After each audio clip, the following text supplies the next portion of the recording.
अनुपमः परमहंसास्वादित चरणकमल चिन्मकरन्दाय भक्तजनमानस निवासाय श्री रामचंद्राय श्री सीताराम भगवान की जय। पवन सुत हनुमान की जय। उमापति महादेव की जय। लक्ष्मी नारायण भगवान की जय। राधा माधव भगवान की जय। श्री अवधधाम की जय। श्री सरजू महारानी की जय। श्री सद्गुरुदेव भगवान की जय। अनंत कोटि संत वैष्णव भगवान की जय। जय जय श्री सीताराम। अनंत कोटि ब्रह्मांड नायक परात्पर परब्रह्म पुराण पुरुषोत्तम भक्तवांछा कल्पतरु श्री सीताराम जी की महती कृपा से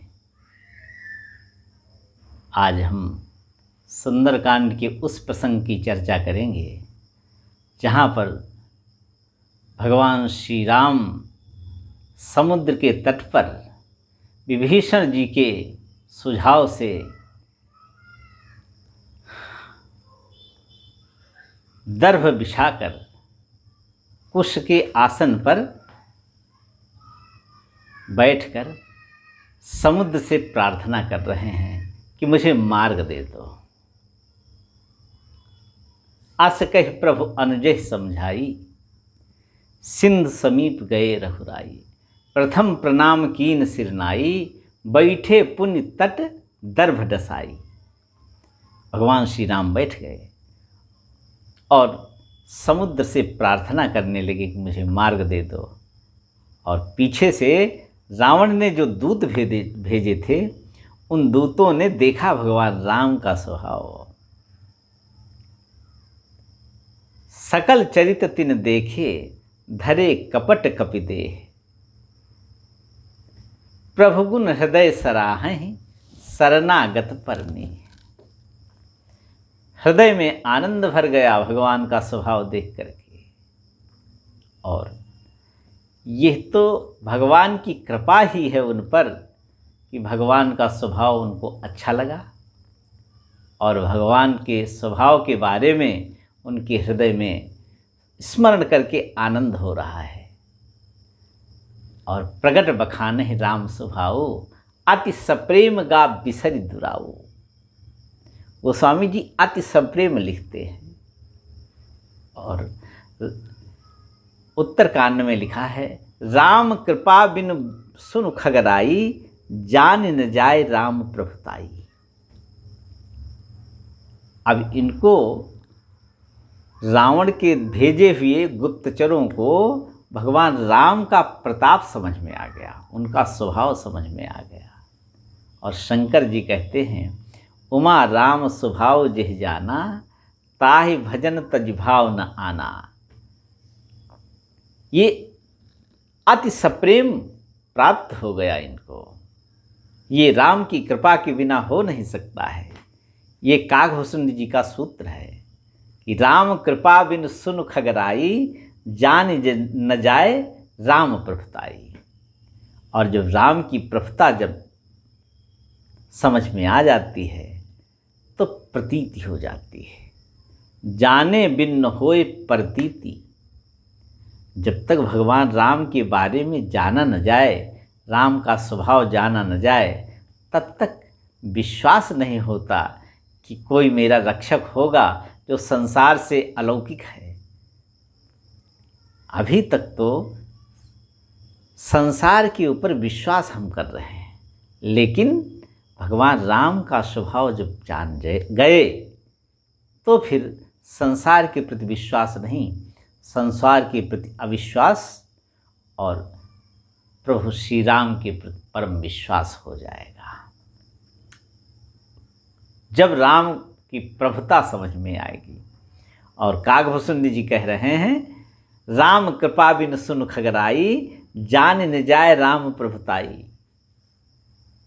जाने बिन न होए प्रतीति। और जब प्रभुता जान गए तो उसको विश्वास हो जाता है कि नहीं, सच्चे रक्षक तो रघुनाथ जी हैं, बिन प्रतीति होए नहीं प्रीति।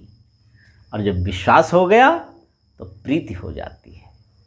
अब प्रीति बिना नहीं भगति दृढ़ाई, जिम खगपति जलकै चिकनाई।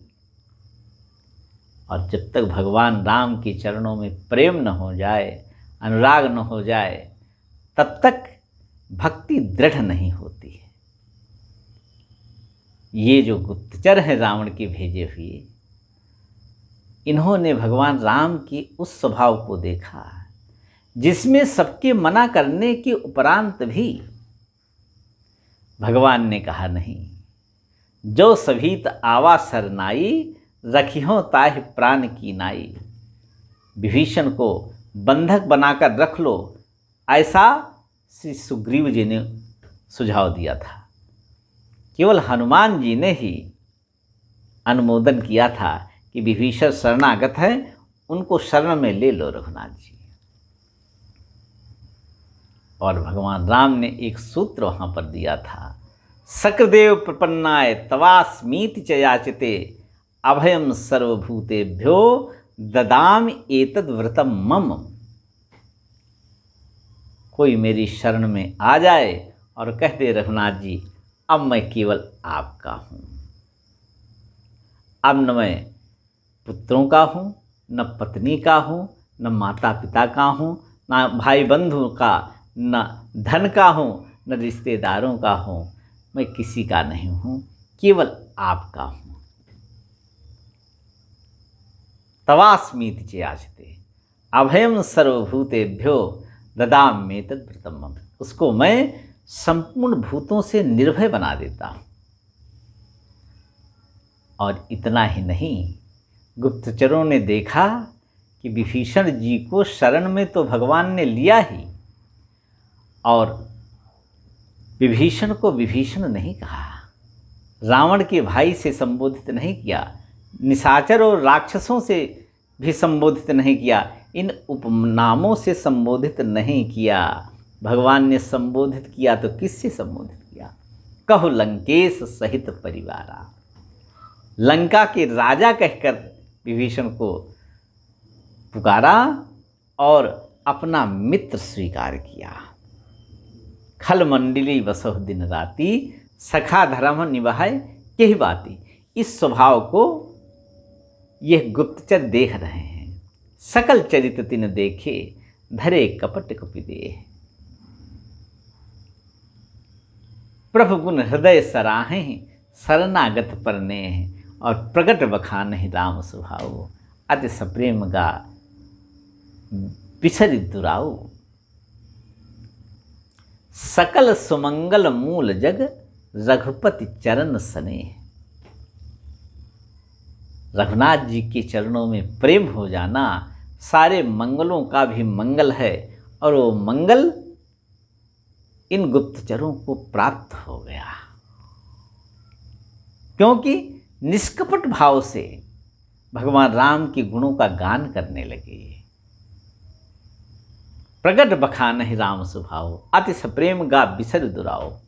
और इसके बाद सुग्रीव जी ने कहा, इनको बंधक बनाओ, ये रावण के दूत हैं, हमारे भेजे हुए हनुमान जी को उन्होंने बंधक बनाया था, और इनको अंग भंग करके भेज दो। दूतों ने कहा, मैं दीन हूँ, मुझे छोड़ दिया जाए। दीनानाथ के शिविर में दीन की रक्षा नहीं होगी क्या? दीन पुकारत तदबि न त्यागे। तब उन राक्षस गुप्तचरों ने कहा, अगर किसी ने हमारे नाक कान काटे तो कौशलाधीश की मैं दुहाई देता हूँ, और कौशलाधीश रघुनाथ जी की शरण में जो चला जाए, उसके नाक कान कट जाए। अरे उसकी नाक तो ऊंची हो जाती है, नाक कान कैसे कट सकते हैं? और लक्ष्मण जी आगे आए। लक्ष्मण जी ने कहा नहीं, बंधन खोलो इनका। उसके बाद में लक्ष्मण जी ने छुड़ा दिया और बोले मेरा संदेश आप लोग जाकर रावण से बता देना, बस इतना ही काम करना है। रावण कर दीजो यह पाती, लक्ष्मण बचन बाँचु कुल घाती। लक्ष्मण जी ने तुरंत उनको बुलाया, सुन लक्ष्मण सब निकट बुलाए। जितने भी गुप्तचर थे लक्ष्मण जी ने सबको अपने पास बुलाया, बंधन रहित हो गए हो और आ गए। दया लाग हंस तुरंत छुड़ाए, बोले अब आप लोग निर्भय हो। और बोले ये मेरा पत्र है, ये रावण को दे देता। रावण कर दीजो यह पाती, लक्ष्मण बचन बाँचु कुल घाती। और इस पत्र में तो सब लिखा ही है, लेकिन कुछ मौखिक भी बता देना, मैं जो बता रहा हूँ। कहे हो मुखागर मूढ़ सन, उस मूर्ख से मेरा एक संदेश और सुनाना। ये संदेश एक शत्रु के रूप में नहीं है, ये उदार संदेश है। सीता देह मिलहु नत, आवा काल तुम्हार। सम्मान पूर्वक सीता जी को भगवान को सौंप दो और भगवान से आकर मिलो। अपनी त्रुटि के लिए भगवान से क्षमा याचना करो, नहीं तो पूरे कुल सहित रावण तुम्हारा खानदान सहित सत्यानाश हो जाएगा। कहे हो मुखागर मूढ़ सनवम संदेश उदार, सीता दे मिलहु न त आवा काल तुम्हार। और उन दूतों ने, उन गुप्तचरों ने तुरंत नाई लक्ष्मण पद माथा, चले दूत वर्णित गुण गाथा। लक्ष्मण जी के चरणों में मस्तक झुकाया और गुणगान गाते हुए लंका की ओर चले। अब प्रश्न उठता है कि गुणगान किसका कर रहे थे? अरे जो भगवान के प्रेम में अनुरक्त हो गया वो किसका गुणगान गाएगा? यद्यपि ये सेवक हैं सब रावण के, लेकिन गोस्वामी जी लिखते हैं, कहत राम जसु लंका आए, रावण चरण शीस तिन्ह नाए। रावण के चरणों में मस्तक झुकाया, लेकिन अनुराग किसके प्रति है? कहत राम जस लंका आए, भगवान राम का यश गान करते हुए लंका आए। जस तुम्हार मानस विमल, हंसिन जीहा जास, मुक्ता हल गुणगन चुने राम बसो ही तास।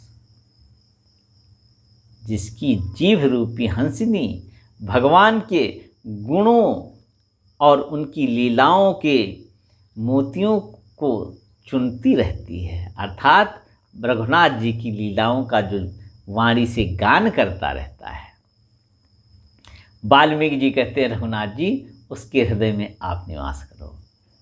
जस तुम्हार मानस विमल हंसिन जी हाजास, मान सरोवर ही आपका विशाल गुणों का भंडार है।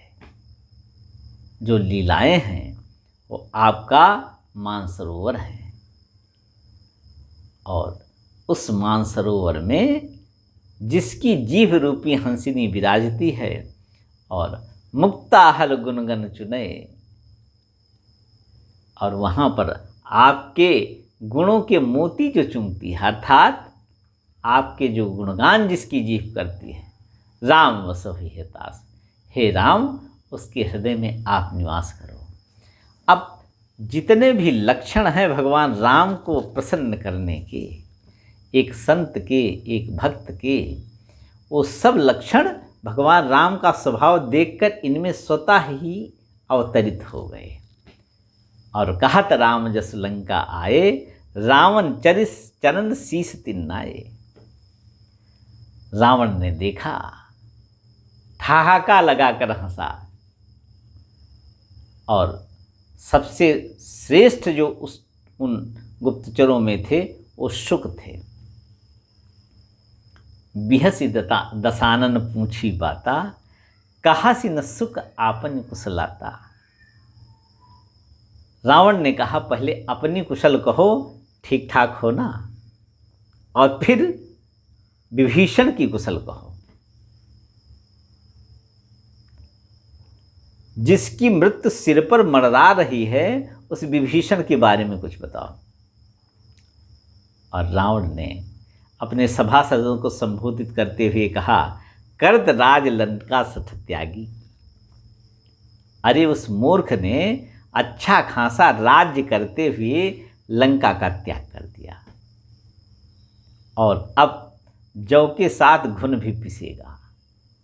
जिस तरह से जौ में अगर घुन है, गेहूं में घुन है और पीसा जाए गेहूं तो घुन भी पिस जाता है। इसी तरह रावण कहता है अपने सभासदों से कि बानर भालू और उन तपस्वियों के साथ में अब विभीषण भी मारा जाएगा। होई है जौकट कीट अभागी। और तीसरी बात पूछी कि भालू और बानरों की सेना जो है उसके बारे में बताओ। ये वो सेना है जो हम लोगों का भोजन बनने के लिए आ रहे। पुण्य कहो भालू कीस कटकाई, कठिन काल प्रेरित चली आई। अरे वो तो समुद्र बेचारा है जिसके कारण वो यहाँ तक नहीं आए, नहीं इतने समय तो भक्षण कर लिया जाता उनको। जिनके जीवन कर रखवारा, भयो मृदुल चित सिंधु बेचारा। और फिर उसके बाद में रावण ने भगवान श्री राम और लक्ष्मण जी के बारे में पूछा, लेकिन नाम नहीं लिया। नाम से परहेज है रावण को। क्यों? नाम लेने से प्रेम जागृत हो जाएगा और रावण अब प्रेम जागृत करके उपासना नहीं करना चाहता। रावण उपासना करना चाहता है बैर भाव से। भक्त के मूलतः 5 भाव होते हैं। 5 प्रकार के भक्तजन होते हैं। एक शांत भाव जो ब्रह्म और जीव इन दोनों के बीच की माया के पर्दे को, अविद्या के पर्दे को साधना द्वारा हटा देते हैं और फिर शांत भाव से विराजते हैं, परमानंद में निमग्न रहते हैं। ब्रह्मानंद सदा लय लीना, ये शांत भाव है। और फिर भक्ति का दूसरा भाव है सख्य भाव। भगवान श्री राम को अपना मित्र मान ले। जिस तरह से विभीषण जी भगवान श्री राम को अपना मित्र मानते हैं, श्री सुग्रीव जी भगवान श्री राम को अपना मित्र मानते हैं, निषाद राजगुह भगवान श्री राम को अपना मित्र मानते हैं। और भगवान श्री राम ने तो जो मित्र नहीं मानते थे उन सबको भी मित्र माना। जब अवधपुर आ गए भगवान श्री राम, रावण को जीतकर श्री सीता जी और लक्ष्मण जी के साथ में, बानर भालुओं के साथ में जब अवधपुरी आ गए तो गुरुदेव से परिचय दे रहे हैं उन बानर भालुओं का। पहले बानर भालुओं को परिचय दिया अपने गुरुदेव वशिष्ठ जी का। कुल गुरु वशिष्ठ कुल पूज्य हमारे, इनको प्रणाम करो, ये मेरे कुल के गुरु हैं, वशिष्ठ जी हैं। और जानते हो गुरुदेव की कृपा से ही हमने राक्षसों का संहार किया। इनकी कृपा धन जरन मारे। वशिष्ठ जी ने कहा, राघव, ये जो मनुष्य का वेश धारण करके सुंदर सुंदर ये मनुष्य सब इतने आए हैं आपके साथ में, ये कौन है? क्योंकि सारे बानर भालू धरे मनोहर मनज शरीरा। वशिष्ठ जी ने कहा, ये कौन है? भगवान राम ने कहा, ये सब सखा सुनह मुनि मेरे। हे गुरुदेव, ये सब मेरे मित्र हैं। भये समर सागर कह बेरे, युद्ध रूपी महासागर में बेड़े की तरह हमको पार लगा दिए। भये समर सागर को मम हित लाग जन्म इनहारे, भरतहु ते मुहि अधिक प्यारे। ये मुझे भरत जी से भी ज़्यादा प्रिय हैं। भरत तो मेरा भाई है, लेकिन ये मेरे मित्र हैं। कोई संबंध न होने पर भी मैत्री संबंध के कारण इन्होंने अपना जीवन मेरे लिए दांव पर लगा दिया।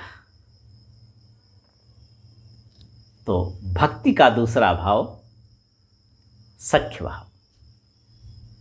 तीसरा भाव होता है दास्य भाव। जैसे परम पूज्य परमाध्यक्ष श्री हनुमान जी अपने को भगवान श्री राघव का दास मानते हैं। सब और वैष्णवी परंपरा में तो दासांत नाम ही होता है। ये परंपरा ही है। इसलिए तीसरा भाव जो भक्ति करने का है वो दास्य भाव। और चौथा भाव है वात्सल्य भाव। वात्सल्य भाव में कोई रघुनाथ जी को अपना पुत्र मानता है, कोई अपना शिष्य मानता है। ये भाव होते हैं। और पांचवा भाव है वात्सल्य भाव। पांचवा भाव है माधुर्य भाव। माधुर्य रस में कोई भगवान को अपना जीजा मानते हैं, कोई भगवान की साली अपने को समझते हैं। सीता जी की छोटी बहन अपने को समझकर भगवान श्री रघुनाथ जी को अपना जीजा मानते हैं। ये माधुर्य रस है भक्ति का। ये 5 भक्ति के रस हैं। इनमें से किसी एक रस के द्वारा भगवान का अर्चन पूजन और भगवान के चरणों में परम अनुराग प्राप्त किया जाता है। लेकिन रावण इन 5 भावों से अलग भाव में है। उसका ऐसा मानना है कि मैं वैर भाव से भगवान का निरंतर चिंतन करूंगा। अब मार्ग बदल नहीं सकता हूं वैर भाव से। और ये रघुनाथ जी ने स्पष्ट भी किया है। लंका कांड में जब श्री हनुमान जी महामुखिया जे पावहि, ते पद गहि प्रभु पास चलावहि। हनुमान जी लंका की ओर से लड़ने वाले जो महामुखिया थे, उनके चरण पकड़ते और भगवान श्री राम के पास फेंक देते। अब चरण क्यों पकड़ते थे? गर्दन पकड़कर फेंक सकते थे। लेकिन अगर 5 भावों में से किसी एक भाव से भरा हुआ साधक है तो उसके चरण पकड़े जाने चाहिए। उसके तो चरण ही पकड़े जाते हैं, प्रणाम ही किया जाता है। लेकिन छठा भाव भी तो रघुनाथ जी स्वीकार कर रहे हैं। इसलिए भक्ति का तो ये भी एक रस है, अनन्य भाव। अनन्यास चिंतयन्तो मां ये जनाः पर्युपासते। अनन्य भाव से मुझे मन और बुद्धि जो देता है वो मेरा साधक है। और मन और बुद्धि भले वैर भाव के कारण निरंतर रघुनाथ जी में लगी हुई है, लेकिन रावण की और रावण के दल के जितने हैं सबकी बुद्धि और मन भगवान के चिंतन में ही निरंतर लगा हुआ है। इसलिए ये बैर भाव है। शंकर जी पार्वती जी से कथा सुनाते हुए कह रहे हैं कि जब युद्ध हुआ ना पार्वती, तो देवी उस युद्ध में हनुमान जी ने कृपा करने के लिए जो मुख्य योद्धा थे उनकी चरण पहले पकड़े और उसके बाद में भगवान श्री राम की शरण में उनको फेंक दिया। श्री हनुमान जी का तो यही स्वभाव है, सबको भगवान रघुनाथ जी की शरण में लाकर और परम आनंद से आनंदित कर देना श्री हनुमान जी का यही एक विशेष गुण है। तुमरे भजन राम को पावे, जन्म जन्म के दुख विश्रामे। जो हनुमान जी का भजन करता है उसको परमानंद में निमग्न कर देते हैं हनुमान जी, रघुनाथ जी का सेवक बना देते हैं। विभीषण जी, सुग्रीव जी इसके साक्षात उदाहरण है।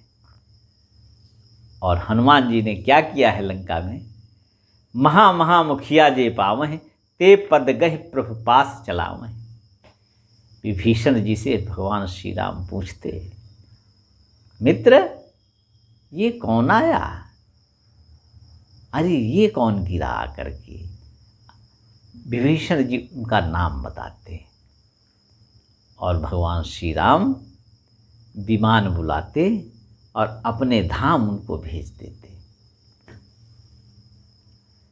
काहे विभीषण तिनके नामा, देह राम तिनहु निज धामा। भगवान राम उनको अपने परम धाम भेज रहे हैं। क्यों?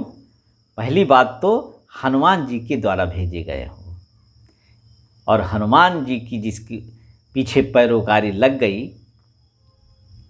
भगवान श्री राम उसको नकार नहीं सकते। उसको सबसे श्रेष्ठ वस्तु अपना निज धाम प्रदान कर देते हैं। काहे विभीषण तिनके नामा, देह राम तिन्हु निज धामा। पार्वती जी ने कहा ये 5 रसों से 5 भावों से भक्ति की जाती है, इन्होंने कौन सी भक्ति किया वो बता दो जिससे परम गति के अधिकारी हुए गए। भगवान शंकर ने कहा देवी आश्चर्य मत करो, उमा राम मृदचित करुणा कर। भगवान राम का हृदय बड़ा मृदुल है और करुणा से भरा हुआ है। देवी भगवान श्री राम ने सोचा कि इन्होंने मन और बुद्धि मुझे दे दिया है, लेकिन इनका भाव जो था वो बैर भाव था। उमा राम मृदचित करुणा कर, बैर भाव सुमिरत मोह निश्चर। देहि परम गति सो जिय जानी, को कृपाल अस कहु भवानी। देवी बताओ इतना कृपाल कौन होगा? इतने कृपाल तो मेरे राघव सरकार ही हैं। इसलिए रावण यहां पर भगवान श्री राम का नाम नहीं लेता, सुख से पूछता है कहु तपसिन के बात बहोरी। और फिर क्या कहता है, जिनके हृदय त्रास अति मोरी। जिनके हृदय में मेरे लिए बहुत ही भय है, इसलिए की भई भेंट की फिर गए। सवन सुजस सुन मोर। मेरा यश सुनकर कहीं भाग तो नहीं गए वो। कहा सी न दल तेज बल, बहुत चकित चित तोर। अरे इतना भ्रम में क्यों खड़े हो, कुछ तो बोलो।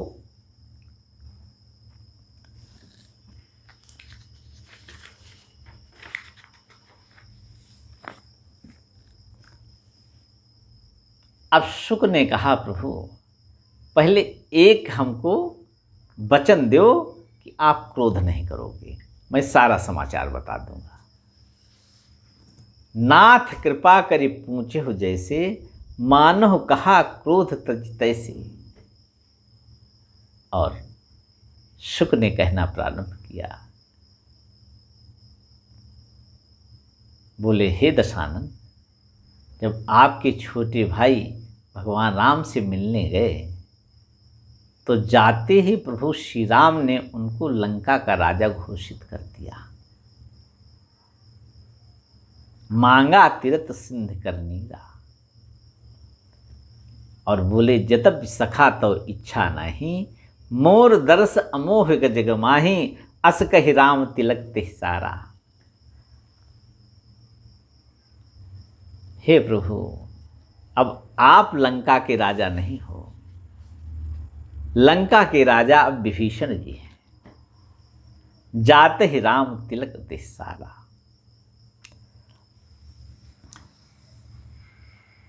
और हमको जब सुना कि ये रावण के दूत हैं, गुप्तचर हैं, कपट करके आए हैं, रावण दूत हमें सुनिकाना, कपिन बांध दीन है दुख नाना। बहुत पिटाई हुई मेरी, केवल इसलिए कि मैं आपके पक्ष से गया था, मन में आपका उपकार करने की भावना थी, मैं अपने को आपके पक्ष का मानता था, बस इतनी बात से मेरी पिटाई हुई। और विभीषण जी भगवान राम के पक्ष का अपने को मानते थे, इसलिए उनका आदर हुआ और उनको लंका का राजा बना दिया गया। अरे वो तो मेरे नाक कान काट रहे थे, लेकिन मैंने भगवान राम की शपथ उनको दिलाई, तब कहीं जाकर ये नाक कान मेरे बचे हुए हैं। आपने पूछा है कि बानर भालुओं के बारे में बताओ। तरह तरह के बानर और भालू हैं। अगर हजारों मुख से वर्णन किया जाए तो भी बानर भालुओं का वर्णन नहीं किया जा सकता है। बदन कोटि सत बरन जाई, नाना बरन भालू कपिधारी। बानर भालुओं की जो सेना है, ये जितने भी रंग हैं सब रंगों की है। कोई काले मुंह का है, कोई पीले शरीर का है, कोई धूसर है, कोई मटमैला है, कोई लाल मुंह का है, किसी को बड़ी पूंछ है, किसी को पूंछ नहीं है। इस तरह से नाना वरण भालु कपिधारी, विकटानन विशाल भयकारी। उनके मुख बड़े बड़े हैं और उनका शरीर भी साधारण बानरों जैसा नहीं है, ये पर्वताकार बानर भालू हैं, देख कर डर लगता है। तो रावण ने कहा, जैसे वो दूत जो आया था सुग्रीव का, वो जितना बड़ा था उतने उतने बड़े हैं क्या सब? बोले नहीं। जेह पुर दहो हत्यो सुत तोरा, जिसने अपनी लंका को आपके देखते देखते जला दिया था ना, और आपके पुत्र अक्षय कुमार को मार दिया था। जेह पुर दहो हत्यो सुत तोरा, सकल कपिन मोहते बलु थोरा। सबसे कमजोर वही है।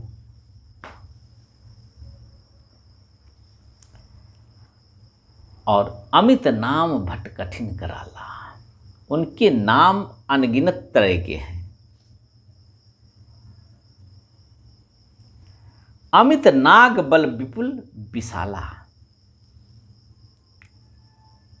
असंख्य हाथियों का उनमें बल है। तो रावण ने कहा, कुछ के नाम तो बताओ। तो बोले, द्विविध मयंद नील नल, अंगद गत विकटासी, दधिमुख केहरि निसत सठ जामवंत बल राशि।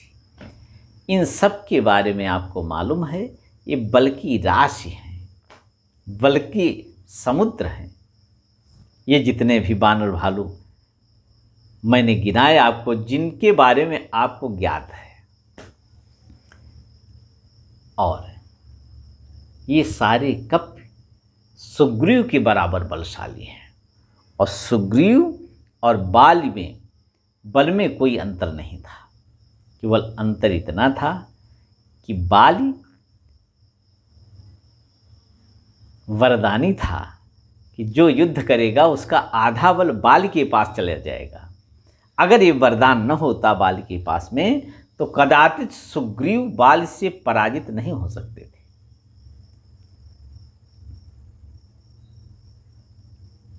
रावण से शुक ने कहा कि ये कप सब सुग्रीव समाना। मानो याद दिला रहे हों शुक कि जो 6 महीने कांख में दबा के रखे थे ना बाली, उनके भाई सुग्रीव भी उतने ही बलशाली हैं। और ये सारे बानर जितने भी हैं, ये सब उतने ही बलशाली हैं। एक कप सब सुग्रीव समाना, इन सम कोटिन गुने कुनाना। और उसके ऊपर राम कृपा अतुलित बलति नहीं। उसके बाद राम की कृपा का बल उन पर है। यहां तक कि त्रैलोक को तिनके के समान समझते हैं। मैंने सुना है हे दशानन कि 18 पद्म तो केवल सेनापति हैं बानर भालुओं के। अब शुक ने एक बड़ी मार्मिक बात कही। बोले हे नाथ, इतनी बानर भालुओं की सेना है, इन बानर भालुओं की सेना में एक भी बानर भालू ऐसा नहीं है जो आपको युद्ध में पराजित न कर दे। नाथ कटक मह सो कपि नाहि, जो न तुम्ह जीते रन माहि। और उनको बड़ा ये क्रोध है कि हमारे प्रभु जो सुग्रीव हैं, उनके भी प्रभु जो हैं, उनकी पत्नी का आपने हरण किया है। इसलिए परम क्रोध मीजह सब हाथा, आयस पैन देह रघुनाथा। रघुनाथ जी आज्ञा नहीं दे रहे हैं, और नहीं तो वो क्या करें, सोसहि सिंधु सहित जस ब्याला, पूरहि नत भरि कुधर विशाला। मछलियों और सर्पों सहित समुद्र को वो सोख लें, अर्थात पी डालें वो, और नहीं तो पर्वतों से पाट दें समुद्र को, और बस आ जाएं यहां लंका में। और वहां पर एक ही बात हो रही है कि चलो जल्दी रावण को मारकर धूल में मिला दो। यही सब कह रहे हैं। गर्जह तरजह सहज असंका, मानव ग्रसन चाहती हैं लंका। और ये सब बानर और भालू, वीरता तो उनमें स्वाभाविक भरी हुई है। सहज सूर कवि भालु सब, अपुण्य सिर पर प्रभु राम। और उनके भी वीरता से श्रेष्ठ परम कृपालु प्रभु श्री राम है। पुण्य सिर पर प्रभु राम। देखो, रावण के सामने कोई प्रभु श्री राम को प्रभु कहे और उनका नाम ले, ये रावण को कभी स्वीकार नहीं था। लेकिन वचन हार गया था कि मैं क्रोध नहीं करूंगा, आप सारी बात बता दो, इसलिए कुछ नहीं बोला। सहज सूर कपि भालु सब, पुण्य सिर पर प्रभु राम। रावण काल कोटि कहूँ जीत सके संग्राम। ऐसे रघुनाथ जी अरे बोले आपको क्या, आपके करोड़ों कालों को भी वो जीत सकते हैं। और अब रावण की सभा में फिर भगवान श्री राम का यशोगान होने लगा। राम तेज बल बुद्धि विपुलाई। फिर दोबारा राम कहा और उनके गुणों का वर्णन करने लगे सुख। प्रभु श्री राम का तेज, उनका बल, उनकी सामर्थ्य, उसकी सीमा का कोई पार नहीं है। मैं क्या कहूं, अगर हजारों शेषनाग, सैकड़ों शेषनाग अपने हजारों मुख से और दो दो जिह्वा से भगवान श्री राम के तेज और बल की मर्यादा का वर्णन करें तो करने में समर्थ नहीं। राम तेज बल विधि विकलाई, शेष सहस सकहि निकाई। भगवान श्री राम में इतनी सामर्थ्य है कि वो एक ही बाण से ये जो भरा हुआ उनके आगे समुद्र है, जिसके बारे में कह रहे हो है कि समुद्र के कारण ये सब बचे हुए हैं, ऐसे समुद्र को सक सरसोस एक शत सागर, ऐसे सैकड़ों सागरों को एक भगवान का बाण ही सुखा सकता है। लेकिन भगवान राम नीति के मार्ग पर चलने वाले हैं, इसलिए प्रभु श्री राम ने आपके भाई से सुझाव मांगा और सुग्रीव जी ने सुझाव दिया कि प्रभु तुम्हार कुल गुरु जलधि, कही उपाय विचारी, बिन प्रयास सागर तरी, सकल भाव कपिधारी। और इस बात को श्री विभीषण जी की भगवान ने मान लिया और अब कुश के आसन पर बैठकर समुद्र से प्रार्थना कर रहे हैं।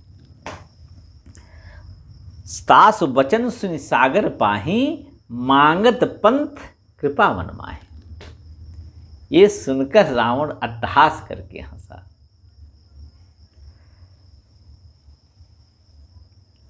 अरे बोले कि उन तपस्वी के पास इतनी ही बुद्धि है कि विभीषण जैसे डरपोक से सुझाव मांगा और उस सुझाव को स्वीकार भी कर लिया। सहज भीरु कर बचन दृढ़ाई, सागर सन थानी मचलाई। अरे वो स्वाभाविक डरपोक है, इसीलिए एक बहाना बनाकर समुद्र के पास बैठे हुए हैं। और रावण ने कहा, मूर्ख, व्यर्थ में उन तपस्वी की बड़ाई कर रहा। मूर मूर्खा का करसि बड़ाई, रिपु बल बुद्धि था मैं पाई। मैं समझ गया कि शत्रु के पास कितना बल है, कितना बुद्धि है। अरे जिसके मंत्री, जिसके सलाहकार महाडरपोक विभीषण जैसे हों, उनको विजय का ऐश्वर्य नहीं मिल सकता। गोस्वामी जी लिखते हैं, सुनि खल बचन दूत ऋषि बाढ़ी। शुक ने कहा था, रावण आप क्रोध न करना, तब मैं बताऊंगा, और रावण ने क्रोध नहीं किया। लेकिन शुक के अंदर बड़ा क्रोध है।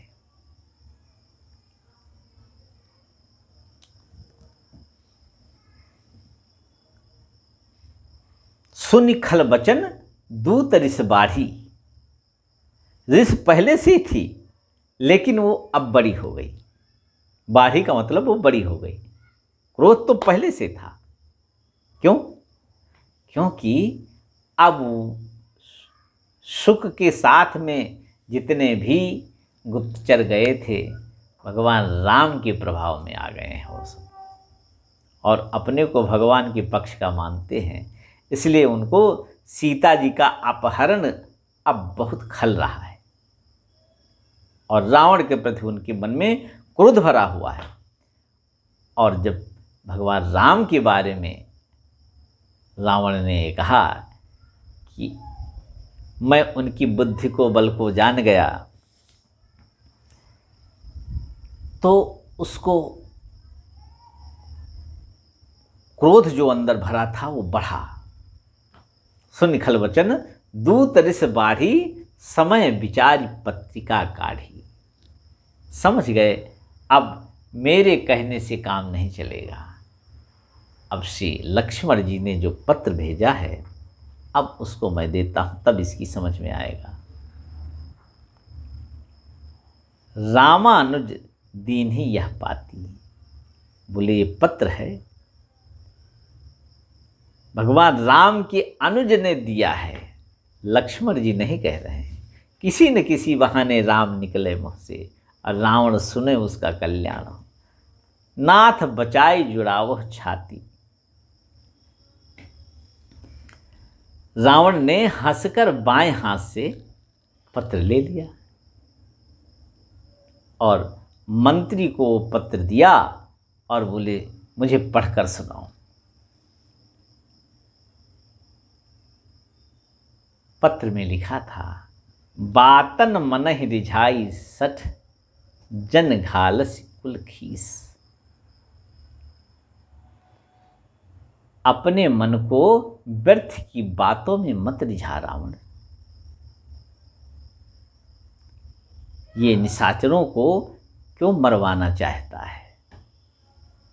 राम विरोध न उबरसी, शरण विष्णु अज ईस। भगवान श्री राम का विरोध अगर तेरे मन में बना रहा तो यद्यप तू शंकर जी का भक्त है, लेकिन मैं बता रहा हूँ कि भगवान राम के विरोधी को भगवान विष्णु, भगवान ब्रह्मा और भगवान शंकर भी आश्रय नहीं दे सकते हैं। और पत्र में जो उदारता की बात लिखी थी उसमें 2 शर्तें थी कि तजमान अनुज इव प्रभु पद पंकज भंग। या तो तू अभिमान छोड़कर भगवान श्री राम के चरणों का भ्रमर हो जा। सकल सुमंगल मूल जग, राम चरण अनुराग। भगवान राम के चरणों में अनुराग होना ही सभी सुमंगलों का मूल है। और भगवान शंकर ने भी यही मांगा है, नाथ एक बर मांगो हर्ष देहो श्री रंग, पद सरोज अनपायनी भक्ति सदा सत्संग। इतना बढ़िया सुझाव रावण के लिए श्री लक्ष्मण जी ने लिखकर भेजा है और एक रास्ता खोल दिया। अभी भी देर नहीं हुई है। भगवान श्री राम ये घोषणा कर चुके हैं, खुली घोषणा है कि कोटि विप्र बदला गए जाहू, आवे शरण तजह नहीं ताहू। और दूसरी घोषणा किया, जौ नर होई चराचर दोही, आवे सभे शरण तक मोही, तज मदमान मोह कपट छल नाना, करो सद्य तिह साध समाना। इसलिए अपने को रावण पापी मत समझो। अभी भी पापों का परिमार्जन करने का उपाय मैं बता रहा हूँ कि तजमान अनुज इव प्रभु पद पंकज भृंग होहि, कि राम सनानल खल कुल सहित पतंग। या तो तुम भ्रमर बन जाओ, भगवान के चरण कमलों के अनुरागी भ्रमर बन जाओ, और नहीं तो दूसरी शर्त ये है कि फिर पतंगे की तरह प्रभु श्री राम के बाण रूपी अग्नि में जलकर भस्म हो जाओगे। होहि कि राम सरानल खलकुल सहित पतंग। इतना सुंदर सुझाव लक्ष्मण जी का, इतना उदार स्वभाव। इसीलिए सीता जी ने परिचय देते हुए लक्ष्मण जी का कहा था कि सहज सुभाए सुभग तन गोरे, नाम लखन लघुदेवर मोरे। अरे जिनका स्वभाव बड़ा उदार है, बहुत सरल है, और जो गौर वर्ण के हैं वो मेरे छोटे देवर हैं। और वस्तुतः लक्ष्मण जी का ऐसा स्वभाव, वो जीवाचार्य हैं। जब विश्वामित्र जी ने दशरथ जी से कहा कि चक्रवर्ती जी, अनुज समेत देह रघुनाथा, निश्चर वध में होब सना था, तो लक्ष्मण जी को ही दिया दशरथ जी ने। क्यों? उन्होंने ये नहीं कहा था कि अमुक को दो, अनुज में 3 अनुज थे, लेकिन दशरथ जी ने लक्ष्मण जी को ही क्यों दिया? क्योंकि लक्ष्मण जी भगवान राम के बिना जीवित ही नहीं रह सकते थे, और भरत जी भगवान राम की प्रसन्नता के बिना जीवित नहीं रह सकते थे। अपने अपनी श्रेष्ठता है। इसलिए जब भगवान श्री राम वनगमन करने लगे थे, लक्ष्मण जी आए और लक्ष्मण जी ने कहा, प्रभु मैं भी चलना चाहता हूँ। भगवान राम ने 3 बार कहा, लक्ष्मण तुम घर में रहो, लेकिन लक्ष्मण जी ने भगवान राम से एक बात कही और बोले, इसका उत्तर दे दो, फिर आप वन चले जाओ। भगवान ने कहा, बताओ। लक्ष्मण जी ने कहा, मनक्रम वचन चरण रत होई, कृपा सिंधु परिहरी की सोई। हे कृपा निधान, ये बता दो हमको कि मन वचन और कर्म से अगर कोई आपकी शरण में हो